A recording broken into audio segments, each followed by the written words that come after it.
Thanks very much, Phil.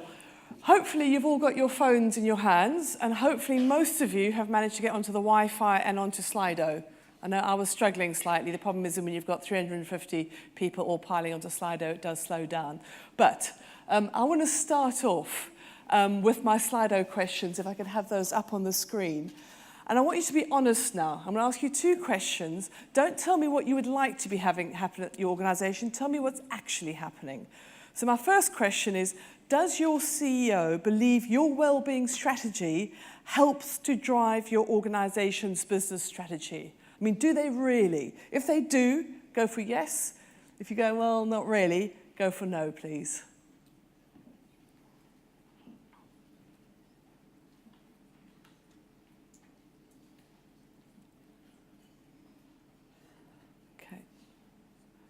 Should we start putting the numbers up just so that we can see how this is panning out? Okay, that is, I was not expecting that. 56% or over 50% saying, yes, that is fantastic news, that's brilliant. But there's probably about half the audience who say, not quite yet. If I can move on to the next Slido question, and maybe I'll be surprised by this answer as well. So I want you to pick the closest to your organisation. Again, be honest. Are you working for an organisation that always aims to hit targets, performance, profits, whatever it is that you drive for in your organisation on a regular basis, even if it means negatively impacting employee stress and well-being? Or, and can you say this honestly, we always aim to care for employees as a priority in the belief that this will lead to a longer-term sustainable business. Now, that's more what I was expecting as a result. Sadly, I wish it was the other way around, but that's 75% going, yeah, actually, a lot of stress going on, well-being not great because of that constant ongoing pressure in our organisations. But I'd love to know who those 25% are. Maybe you need to be our case study speakers next year. You've got a lot to teach us.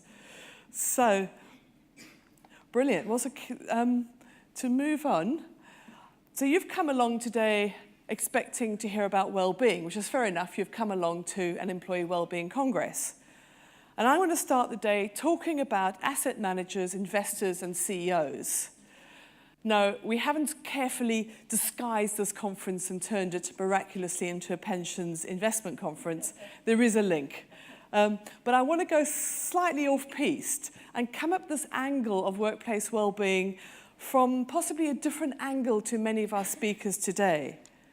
And I want to look at 3 disruptors that I've noticed in the broader world that could change the direction of well-being in our workplaces. And those are global asset managers, chief executives, and of course, government.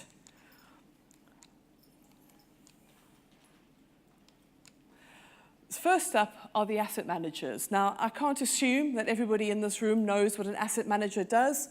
You know, to be fair, I've just told you it's not a pensions and investment conference, but most of you are in senior HR roles, you are in senior reward roles. If you work for a large listed company, you will know that asset managers buy shares in your company, they vote at your shareholder meetings, they probably vote on the very nicely constructed executive remuneration packages that you've put together, and they will of course be meeting on a regular basis with your board to make sure they're getting maximum shareholder value. On the other side of the fence, again, as HR reward benefits professionals, you may well know asset managers because you might be involved with your workplace pension fund and its investment choices. Globally, asset managers invest tens of trillions of dollars into listed company. And if money talks, this money can talk really, really loudly and could be a game changer in how corporates are run in the future. Over the past year, I've been involved with 2 organizations trying to influence asset managers to in turn influence chief executives. Firstly is the PRI, which is the world's leading proponent of responsible investment and was set up under the auspices of the UN back in 2005. And the PRI supports asset managers globally to incorporate ESG factors, perhaps an acronym that's very new to many of you in this room, and they want asset managers to consider ESG in the companies they invest in ESG standing for environmental, social, and governance. What on earth has any of this, Debbie, got to do with well-being? Get on with it. Well, when you drill down into the details of what corporations could do in practice to incorporate the ESG factors that investors are going to become so obsessed with, you'll be able to spot, you can see it on the slides, some of the practical areas that you as well-being professionals and HR could probably start to weave into. And your boards might not spot these immediately, so it'll be your job to notice that and make the connection. So with the rising importance of ESG, it might be that you say to your boards, actually, you know that bit about social and governance in particular, maybe environmental? I know how to make that happen and that to look good in our annual report. Let me show you how. Earlier this year, Phil and I participated in an event run by the Coalition for Inclusive Capitalism. They also work with asset managers and, in turn, global chief executives. And the coalition approached Phil and myself the year before last because they were very well aware that it was well and good having these events in London, in New York, in Singapore, having a talking shop among global asset managers and chief executives saying something needs to be done to create a more equal and sustainable world. But they didn't know how to turn that talk into action. They then decided that perhaps one of the ways that they could do that was through the workplace and targeting employees. And so the event Inclusive Capitalism at Work was born, hence the photograph up on the slide. That's the event Phil and I were at back in March. And it was at that event that I came across what I would consider a really important letter written by Larry Fink, who is the founder, chairman, chief executive of BlackRock, the world's largest asset manager. He calls on chief executives to re-examine their business's sense of purpose in order to be sustainable in the long term. And when the leader of the world's largest asset manager says something, chief executives and business leaders tend to take up and sit up and take notice. This letter is a potential game changer in what asset managers and shareholders ask of corporations and their chief executives. He points out that the current business emphasis on short-term profits and quick returns have driven us to a world where a tiny minority have reaped rich rewards, while the vast majority are suffering with low wage growth, inadequate retirement systems, and job insecurity. Larry Fink says, not looking after society, the environment, and employees is bad news for asset managers who are looking for long-term sustainable growth. Asset managers need to match the requirements of the owners of capital that are invested. So primarily the pension funds that many of you are involved with. You guys want decades of stable growth for those funds so your employees can retire well one day. If you read his full letter, I put a tiny snippet up on the screen. It's online, Google it, that's what I did, it wasn't that hard to find. You will see far more comments to chief executives of how he would like them to be treating their employees. So what I'm trying to show with these different examples and these different people is that there are a lot of organizations who are raising the alarm, who are saying the current system of investing and the current system of running businesses is not sustainable. It's not good for corporations, it's not good for employees. But as you know, regardless of what any asset manager promises or wants, it's common business sense to ensure an organization is sustainable, way past your next quarterly or your next annual reporting system.